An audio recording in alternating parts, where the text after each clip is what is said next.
So 700, siyempre yung total po kasi ng GrabPay wallet ko is 715.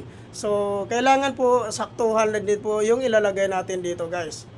So ngayon ang gagawin natin dito guys, pag once na type na natin dyan yung amount, so click po natin yung next. So ayan.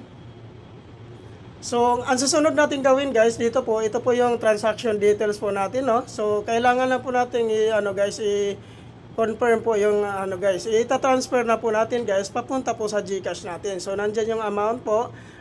Pag sakto po yung amount guys, automatic mag-green po yung button na yan. So click po natin yan. So ayan. Then ngayon po guys, syempre po, i-enter po natin yung password po natin sa GrabPay wallet po natin guys. Kailangan guys, tandaan nyo po yung GrabPay wallet pin number nyo po, no, dahil po kailangan po natin i-input po dito pag mag-transfer po tayo ng pera po papunta po sa GCash natin. So after natin may type dyan guys yung password po natin, so ito na po yung lalabas. So ayan, transfer in progress. So dito sa taas guys, nag-pop up na po dito sa taas, so transfer successful. So ibig sabihin guys, i-click na lang po natin yung done. So ayan. So kung napapansin nyo po dito guys, no, so 0-0 na po. So wala na pong laman yung GrabPay